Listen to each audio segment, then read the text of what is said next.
E aí, pessoal, beleza? Sejam muito bem-vindos a mais um Explanainer. Hoje, a gente vai desvendar juntos os segredos de uma coisa que está na nossa vida todo santo dia, mas que a gente quase nunca para pensar: a eletricidade. A gente vai fazer uma viagem que começa na tomada da sua parede e vai até o mundo invisível dos átomos para entender como essa mágica toda funciona. Bora nessa? Pare e pensa um pouquinho. O que acontece de verdade quando você aperta o interruptor da luz? De onde vem aquela energia que ilumina tudo, que carrega o seu celular, que esquenta a água do chuveiro? Parece feitiçaria, né? Mas é ciência pura, e é exatamente isso que a gente vai entender agora. Para começar, vamos focar naquilo que a gente conhece, o que a gente vê, os fios e as tomadas.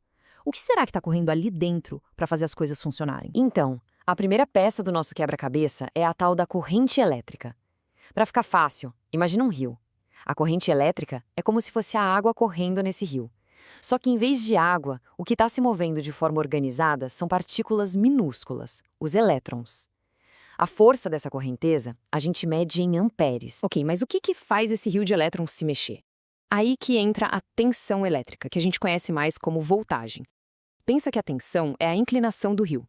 É a pressão, a força que empurra os elétrons fio adentro, sabe? E essa força a gente mede em volt. Agora, o caminho dos elétrons nunca é 100% livre, sempre tem uma dificuldade. Essa dificuldade é a resistência elétrica. Voltando para a nossa ideia do rio, a resistência seriam as pedras, os troncos de árvore que atrapalham a passagem da água. E é esse atrito, essa dificuldade que gera calor. É por isso que a resistência do chuveiro esquenta a água e o ferro de passar fica quente. A gente mede essa resistência em ohms. E por falar em tensão, sempre rola aquela dúvida, né? 110 ou 220 volts. A diferença é basicamente a força da entrega. O 110, que hoje em dia é mais comum ser 127 volts, é o padrão para a maioria das coisas que a gente usa. Já o 220 volts é mais parrudo, por isso é usado em equipamentos que precisam de mais potência, tipo chuveiro e ar-condicionado. Agora o recado mais importante de todos, pelo amor de Deus, sempre, mas sempre mesmo, olhe a voltagem do aparelho antes de ligar na tomada. Ligar errado queima o aparelho na hora e aí já é. Certo, já entendemos o fluxo nos fios. Mas para desvendar o mistério de verdade, a gente precisa ir mais fundo, bem mais fundo. Vamos mergulhar no mundo invisível dos átomos, porque é lá que tudo começa. Olha que legal! Tudo, absolutamente tudo que você está vendo agora é feito de átomos. E a estrutura deles é a chave de tudo. Bem no centro tem um núcleo, com os prótons, que têm carga positiva, e os nêutrons, que são neutros. E girando em volta que nem planetas em torno do Sol, ficam os elétrons, que têm carga negativa. Guardem bem o nome deles, elétrons. Eles são os protagonistas da nossa história. Então, o que é essa tal de carga elétrica? É uma propriedade natural dos prótons e dos elétrons. Geralmente, as coisas são neutras porque têm o mesmo número de prótons e elétrons. A mágica acontece quando essa balança desequilibra. Se um corpo ganha elétrons, ele fica negativo. Se ele perde elétrons, fica positivo. É esse desequilíbrio que a gente chama de eletricidade. E essas cargas seguem uma lei universal muito simples. Os opostos se atraem. Carga positiva sempre vai ser atraída por uma negativa. E as cargas iguais? Essas se repelem, não se bicam. Positivo empurra positivo e negativo empurra negativo.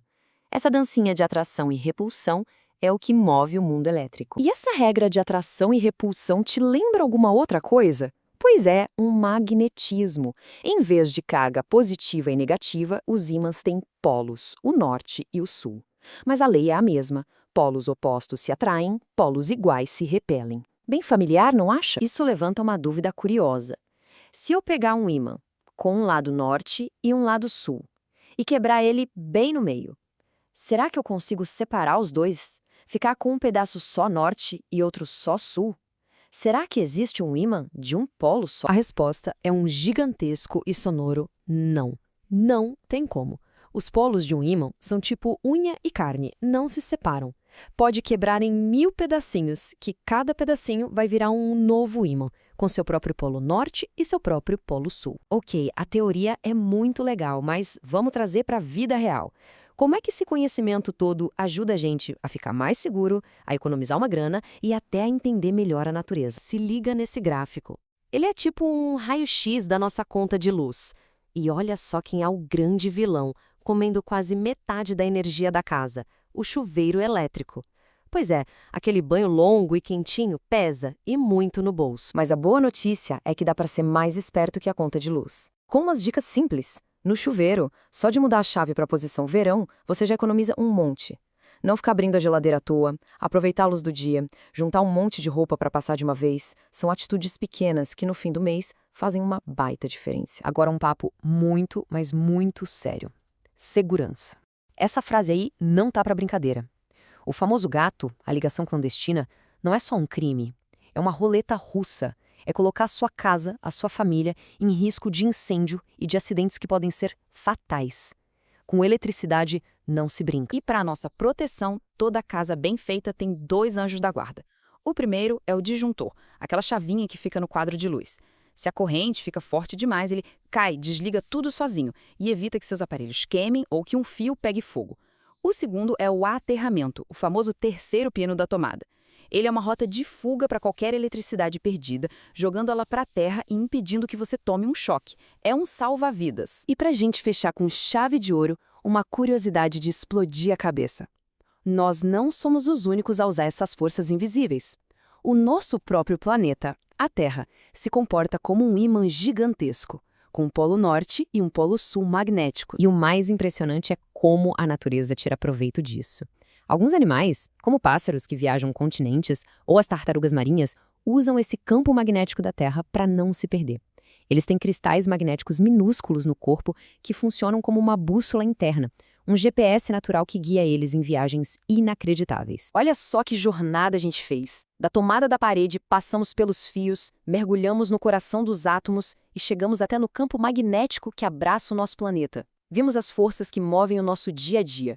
E agora fica a pergunta: já que a gente desvendou um pouco dessa mágica, o que mais a sua curiosidade vai te levar a descobrir? Valeu demais pela companhia e até o próximo Explainer!